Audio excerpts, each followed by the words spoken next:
So I'm going to talk to you about IR Mapper, which is a mapping tool that we've developed to visualize insecticide resistance in malaria vectors. Janet already made reference to the GPERM, the Global Plan for Insecticide Resistance Management that WHO released in 2012. It outlined the need for a database to help national and local decision making for insecticide resistance. Data has been fragmented into many different databases with different sources, format, scope, and depth. Many of the current databases have been perceived as tailored for research purposes and not very suitable for making prompt decision-making at a national level. And there's been no clear mandate for any one particular organization to create a data management system for insecticide resistance. So why do we need to map insecticide resistance? Well, clearly knowing what kind of resistance is out there is going to help our vector control decisions for when we're using, for example, IRS and bed nets. And this is the paper that we've already seen the map from in Janet's presentation. This was released in 2011 using data from 2010, but by the time it was, this is a review of pyrethroid resistance in African anophelines, and by the time it was published, the data was already out of date. So IR Mapper has been designed to be user-friendly and freely accessible. It's a repository of all published data. Flexible, you can make tailored maps. It's designed to be updated frequently to reflect the most recent data, so as papers are published, it gets added immediately to the database. And it's been designed to be able to be used by malaria control programs to support their decision making. So how did we put IR Mapper together? Well, we worked first of all to, I think the slides have slightly expanded, so there might be something missing at the bottom. Apologies for that. So that we first of all worked on various databases to extract the data from publications using keywords in English and French, using a variety of different databases online. We then published, we then also accessed data from other additional databases, including the ANVR, the African Network for Vector Resistance, IR Base, President's Malaria Initiative, who provided us with all of their insecticide resistance data, and Richard Hunt from Witwatersrand, who also provided us some unpublished data. The data was then compiled extracted from these publications and put into an Excel spreadsheet in 26 unique fields, and then it was built into a online database. The first beta version was released in 2012 and allowed visualization of the data using selectable fields. And then the version was updated in 2013, and it included data from Malaria Atlas project, so that you could use underlaying maps of Plasmodium falciparum endemicity and Plasmodium vivax endemicity, as well as an added feature so that you can add your own data to visualize it next to the historical data sets. So this is what the IR Mapper interface looks like. The maps are based on a set of user criteria. So here you have, you can select which malaria species you're looking at. You have the insecticide class here, insecticide, the resistance mechanisms.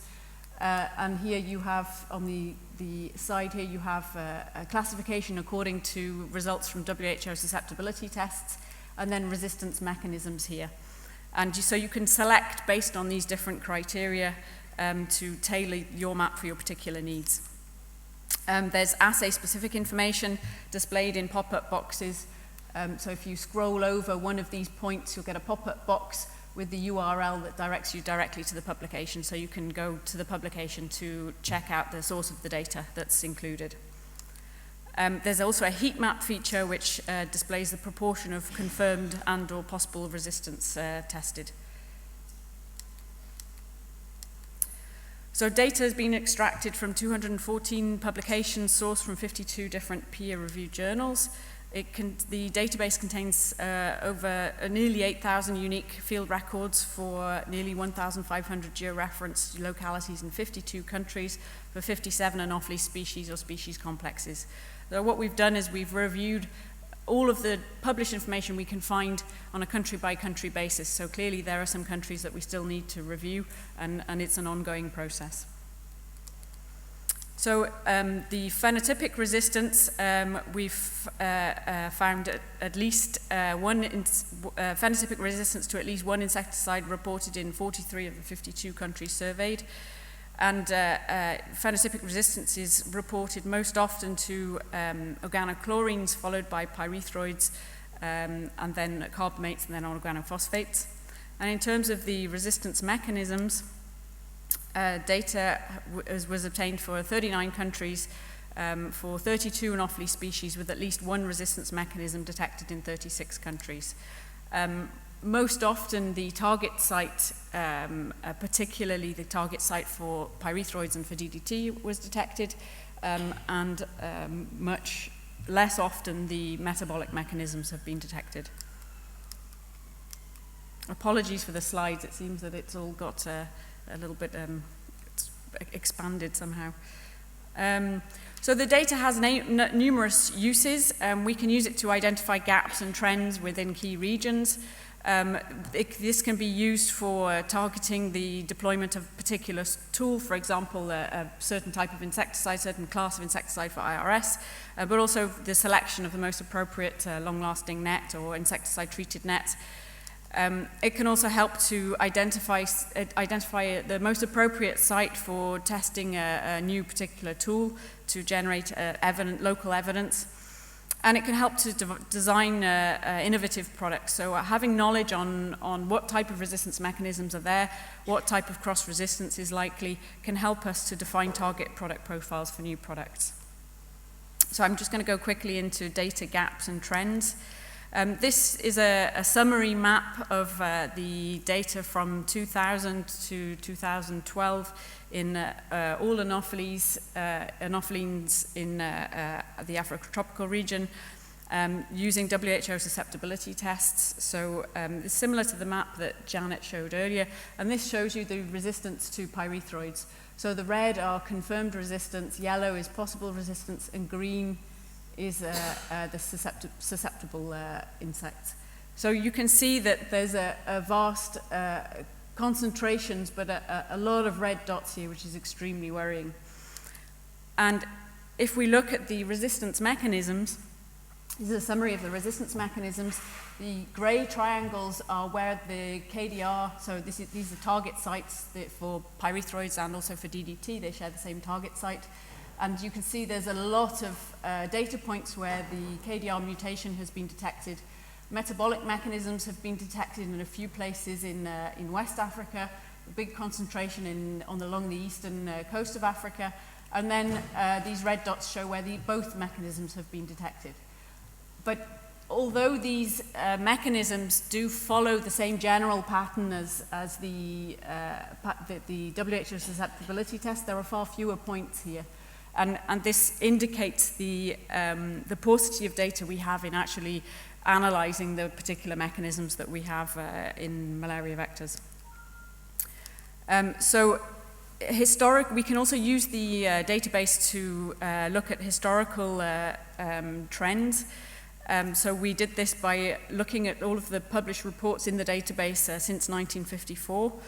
And aggregated the data looking at 3 yearly trends in the proportion of confirmed resistance or detected resistant mechanisms for any particular species or species complex.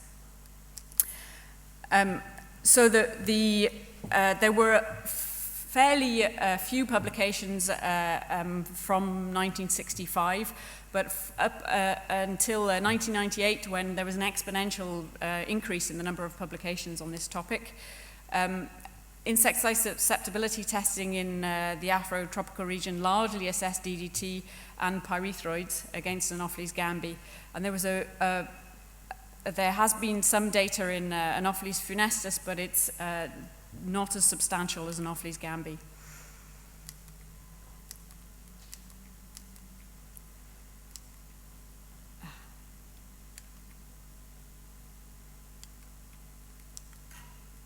Apologies, the slides are all messed up. I had another graph here that seems to have disappeared.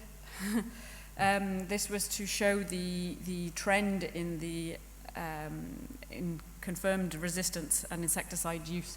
Unfortunately, the graph here is missing, but this is taken from a WHO report in 2011, which shows the increase in both pyrethroid and organochlorine use over the last, from 2000 up to 2009. And we know that the vector control tools have been largely scaled up. And so, of course, it's no surprise that there's also been a great increase in reports of insecticide resistance during the same time period. So, to conclude, the prevalence of pyrethroid resistance in Anopheles, as well as DDT resistance, is alarming. There's an urgent need for enhanced mechanisms testing, particularly for Anopheles funestus and for metabolic mechanisms. A lot of the paucity of data in Anopheles funestus is probably because of the difficulty in rearing Anopheles funestus in the lab, and metabolic mechanisms requires fresh mosquitoes or frozen mosquitoes, and in many different field sites that's very difficult to handle. And this information is, of course, critical to support pragmatic use of insecticide interventions, and so that we can properly inform the design of resistance management strategies. So IR-MAPPA provides a consolidation of published insecticide resistance data. It supports the GPERM call for preemptive action to address insecticide resistance. It can be used for informing monitoring activities, research initiatives, product development, tool deployment. As I mentioned, there was a new version that was released on World Malaria Day in 2013. This allows the users to display their own data alongside historic data sets, so that you can have up-to-date information to help formulate integrated vector control strategies. And there's the display of Plasmodium endemicity maps to also help identify any key gaps, so that monitoring can be targeted to areas where monitoring hasn't been previously done. So this was an initiative that we started. We conceived of the idea for this based on literature searches that we started to do on a country-by-country basis, and we ended up having a lot of data and decided that we needed to put it all into one place so that it could actually be useful not only to us but to other partners.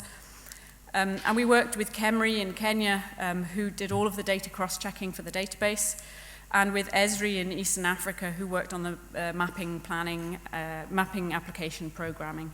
So you can visit the website. It's www.irmappa.com, and have a play around with the different filters. Thank you.